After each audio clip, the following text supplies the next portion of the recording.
Assalamualaikum warahmatullahi wabarakatuh. Di sini saya akan melakukan pelayanan informasi obat rinitis alergi. Jadi sebelumnya, apa itu rinitis alergi? Jadi rinitis alergi adalah inflamasi membran mukosa hidung yang disebabkan oleh paparan terhadap materi alergenik yang mengawali respon imunologi spesifik yang melibatkan antibodi IgE. Gejala-gejala rinitis alergi yaitu seperti bersin. Nah, bersin ini merupakan gejala khas yang biasanya terjadi secara berulang pada pagi hari. Kemudian rasa gatal di mata, hidung dan telinga, hidung tersumbat, kehilangan penciuman dan pengecapan, kemudian rhinore atau hidung berair dan batuk. Pengobatan pada rinitis alergi ini menggunakan obat-obatan seperti antihistamin untuk bersin-bersin, gatal hidung berair, dan gejala pada mata yang merah dan gatal. Kemudian antihistamin intranasal untuk hidung berair dan gatal, dekongestan nasal untuk hidung tersumbat, steroid intranasal untuk bersin, gatal, hidung berair atau hidung tersumbat, dan kemudian antikolinergik intranasal untuk hidung berair, dan golongan kromolin untuk bersin, gatal, dan hidung berair. Antihistamin bekerja dengan memblok kerja histamin pada reseptor H1. Antihistamin diabsorpsi dengan baik secara oral dan dimetabolisme oleh hepar. Efek samping utamanya adalah mengantuk. Contoh dosis lazim antihistamin yang beredar di Indonesia yaitu loratadin. Nah, dosis untuk dewasanya yaitu 10 mg per hari. Untuk anak-anak 2-12 tahun kurang dari 30 kg 5 mg per hari.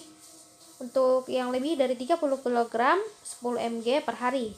Kemudian cetirizine untuk dosis dewasa 10 mg per hari atau 5 mg 2 kali sehari, dan untuk anak-anak kurang dari 6 tahun 15 mg 2 kali sehari. Kedua yaitu dekongestan. Nah, obat ini digunakan baik sistemik atau topikal. Contohnya pseudoephedrine, ephedrine sulfat, phenylephrine, dan phenylpropanolamin. Akan tetapi, pasien dengan riwayat hipertensi harus hati-hati menggunakan obat phenylpropanolamin dan ephedrine karena memiliki indeks terapi yang sempit. Pseudoephedrine lebih aman untuk digunakan. Dosis dekongestan sistemik yaitu pseudoephedrine dosis dewasa 60 mg setiap 4-6 jam. Untuk dosis anak-anak 2-5 tahun 15 mg tiap 4-6 jam. Kemudian ephedrine untuk dosis dewasa 25-50 mg tiap 4 jam. Untuk dosis anak 2-3 mg per kilogram per hari terbagi setiap 4 jam, maksimal 25 mg sehari. Selanjutnya yaitu sodium kromolin. Sodium kromolin adalah penstabil sel MATS. Obat ini tersedia dalam bentuk semprotan hidung untuk mencegah dan mengobati rinitis alergi. Ia bekerja dengan mencegah degranulasi sel MATS dan pelepasan mediator, termasuk histamin. Efek sampingnya yang paling sering adalah iritasi lokal seperti bersin dan rasa perih pada membran mukosa hidung. Sediaan yang ada berbentuk aerosol natrium kromoklikat, dan dosis untuk dewasa dan anak-anak yaitu 10 mg 2 hirupan 4 kali sehari. Nedokromil natrium dosis dewasa 4 mg 2 hirupan 4 kali sehari bisa diturunkan jadi 2 kali sehari. Selanjutnya, kortikosteroid nasal. Kortikosteroid intranasal merupakan obat yang paling efektif untuk mengatasi rinitis alergi hingga saat ini. Steroid intranasal memiliki efek samping kecil dan dapat menghambat respon alergi baik pada fase awal maupun fase lambat. Efek utama steroid topikal pada mukosa hidung yaitu mengurangi inflamasi dengan memblok pelepasan mediator, menekan chemotoksis neutrofil, dan mengurangi edema intranasal.